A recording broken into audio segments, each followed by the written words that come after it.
Hello dear friends, स्वागत है आपका अपने यूट्यूब चैनल SD एजुकेशन पर। आज है 15 जुलाई 2025 और हम बात करेंगे रेगुलर की तरह आज के most important current affairs question के बारे में। जैसा कि आप सभी लोग जानते हैं, हम अपने इस वीडियो में जो भी इंपॉर्टेंट क्वेश्चन होते हैं, खासकर वे क्वेश्चन जो आने वाले एग्जाम्स के लिए काफ़ी ज़्यादा महत्वपूर्ण हैं, उन सभी क्वेश्चन को यहाँ पर कवर किया जाता है। तो अगर आप वीडियो पर पहली बार आए हैं तो वीडियो को शुरू से लेकर लास्ट तक पूरी देखिए। वीडियो अगर पसंद आती है तो वीडियो को लाइक कीजिए, अपने दोस्तों के साथ वीडियो को शेयर कीजिए और चैनल को सब्सक्राइब भी कीजिए। बढ़ेंगे वीडियो में आगे की तरफ, बात करेंगे आज के पहले प्रश्न की।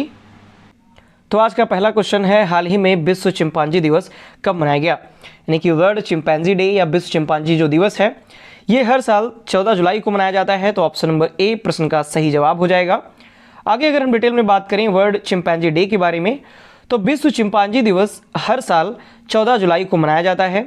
इस दिन को मनाने का जो उद्देश्य है वो है दुनिया भर में चिंपांजियों के संरक्षण के महत्व को समझाना और लोगों में जागरूकता फैलाना, ये इसका प्रमुख उद्देश्य है।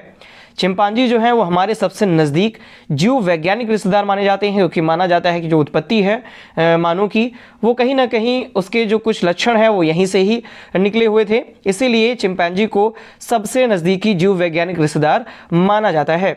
बात करें, इनकी जो संख्या है वो दिन प्रतिदिन कम होती जा रही है, जिसका महत्वपूर्ण कारण है जंगलों की कटाई, इनका अवैध शिकार और प्राकृतिक आवास के विनाश से इनका जो जीवन है वो संकट में है।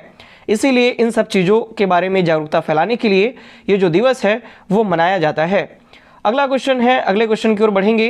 नेक्स्ट क्वेश्चन, हाल ही में कौन सा राज्य 11 प्राचीन किलों और ऐतिहासिक इमारतों को पुनर्जीवित करेगा?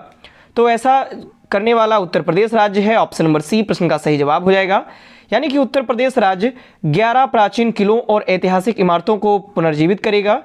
डिटेल में इसके बारे में बात करें तो हाल ही में उत्तर प्रदेश सरकार ने 11 विरासत संरचनाओं को बहाल करने और पुनर्जीवित करने की पहल शुरू की है।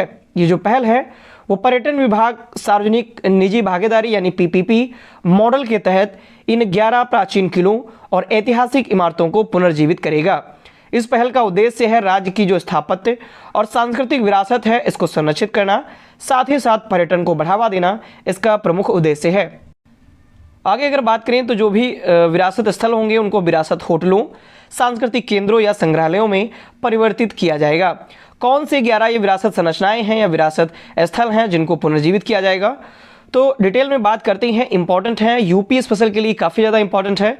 अगर आप कोई यूपी का एग्जाम दे रहे हैं, यूपी स्पेशल का, चाहे पेट हो या कह सकते हैं आप RO का एग्जाम दे रहे हों, या यूपी PSC का अगर आप PCS का एग्जाम दे रहे हैं, तब भी काफ़ी ज़्यादा इंपॉर्टेंट है। पहला है तालबेहट किला जो कि ललितपुर में स्थित है। अगला है रंगगढ़ और भूरगढ़ किला जो कि बांदा में है। वजीरगढ़ बरादरी का जो किला है ये गोंडा में है। आलमबाग भवन लखनऊ, गुलिस्तान-ए-इरम लखनऊ, दर्शन विलास ये लखनऊ में भी है। टिकैत राय बरादरी ये है कानपुर। मस्तानी महल जो कि महोबा में है। सेनापति महल महोबा में है। टहरौली किला झांसी और सीताराम महल कोटवन किला मथुरा, इन 11 विरासत स्थलों को पुनर्जीवित करने के लिए चयनित किया गया है।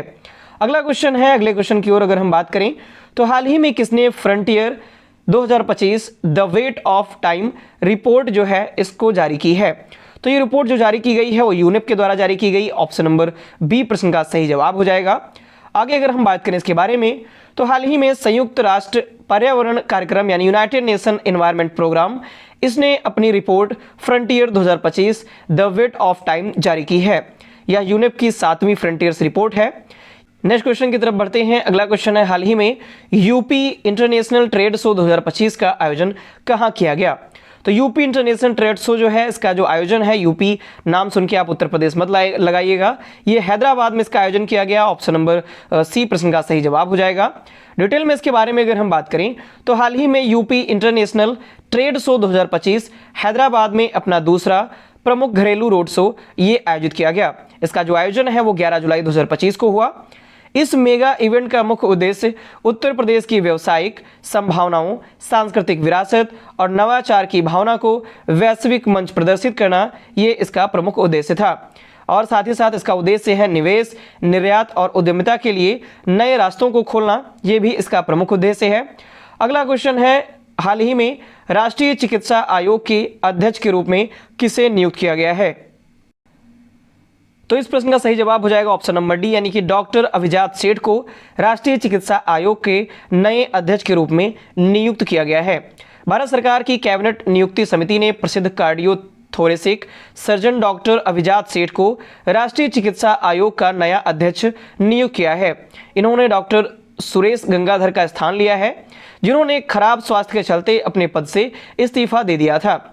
डॉक्टर अभिजात सेठ को पदभार ग्रहण करने की तिथि से लेकर के 4 वर्ष या 70 वर्ष की आयु प्राप्त करने तक ये इस पद पर कार्यरत रहेंगे। अगला क्वेश्चन है, हाल ही में कोटा श्रीनिवास राव का निधन हुआ है। इनको भारत सरकार द्वारा किस नागरिक पुरस्कार से सम्मानित किया गया था? तो जो कोटा श्रीनिवास राव जी हैं, इनका हाल ही में भी निधन हो गया। बहुत ही मशहूर तेलुगु अभिनेता थे ये।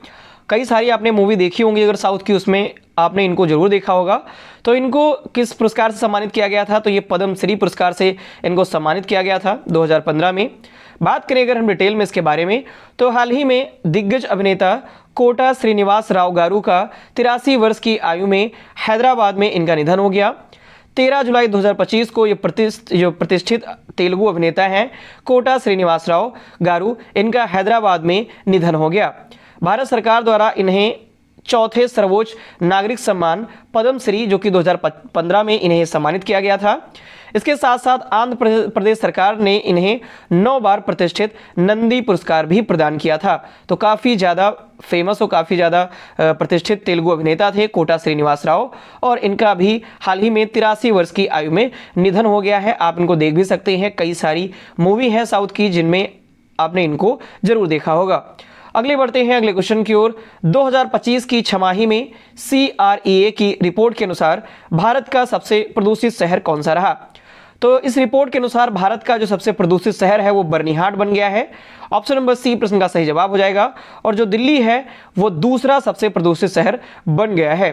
बात करें अगर हम शीर्ष 10 सबसे प्रदूषित शहर के बारे में, तो सबसे पहला जो सबसे अधिक बना हुआ है वो है बर्निहाट। सेकंड पर दिल्ली है, ये मेघालय का है बर्निहाट, फिर दिल्ली है। उत्तर प्रदेश का गाजियाबाद भी प्रदूषित शहरों में है। हरियाणा का गुरुग्राम, ओडिशा का तालचेर और राउरकेला, बिहार में राजगीर, सासाराम, हाजीपुर और पटना, ये सबसे प्रदूषित शहर बन करके आए हुए हैं। आगे अगर हम बात करें तो हाल ही में ऊर्जा एवं स्वच्छ वायु अनुसंधान केंद्र रिपोर्ट के अनुसार असम मेघालय सीमा पर स्थित बर्निहाट देश का सबसे प्रदूषित शहर बन गया है। इसके बाद दूसरा स्थान दिल्ली का रहा है। इसके अतिरिक्त सासाराम, पटना, राजगीर जो कि बिहार, तथा तालचेर, राउरकेला जो कि उड़ीसा, ये भी सभी शीर्ष 10 शहरों में शामिल हैं। बात करें इनका जो PM है वो 2.5 के बराबर है, यानी इतने पतले जो सूक्ष्मकण हैं वो होते हैं जिनका आकार 2.5 माइक्रोमीटर या उससे भी कम होता है। और ये इतने सूक्ष्म है कि आसानी से फेफड़ों के अंदर चले जाते हैं, जिस कारण से फेफड़ों से संबंधित कई सारी समस्याएं या कई सारे रोग भी उत्पन्न करते हैं। अगला क्वेश्चन है, अगले क्वेश्चन की अगर बात करें तो भारत ने किस प्रकार की पहली डिजिटल लाइब्रेरी की शुरुआत की है जो पारंपरिक चिकित्सा ज्ञान को संरक्षित करती है? तो जो डिजिटल लाइब्रेरी है उसका नाम है पारंपरिक ज्ञान digital library. Option number C प्रश्न का सही जवाब हो जाएगा। बात करें अगर हम, तो भारत ने हाल ही में पारंपरिक ज्ञान डिजिटल लाइब्रेरी को सार्वजनिक रूप से लॉन्च किया है। यह विश्व का पहला ऐसा डिजिटल मंच है जो पारंपरिक चिकित्सा प्रणालियों को आर्टिफिशियल इंटेलिजेंस यानी AI जैसे आधुनिक उपकरणों के माध्यम से संरक्षित और सुलभ बनाता है। WHO इस प्रयास को वैश्विक स्वास्थ्य सेवा नवाचार की दिशा में एक महत्वपूर्ण कदम मानता है। नेक्स्ट क्वेश्चन की ओर बढ़ेंगे। अगला क्वेश्चन है, हाल ही में विभा देवी भारत की पहली महिला ई-वोटर बनी, वह किस राज्य से हैं? तो आप सभी लोग जानते हैं बिहार में भी हाल ही फिलहाल में चुनाव भी हुए हैं। तो विभा देवी भारत की पहली महिला ई-वोटर बनी है और वो बिहार राज्य से संबंधित है। ऑप्शन नंबर ए प्रश्न का सही जवाब हो जाएगा। डिटेल में अगर हम बात करें तो पूर्वी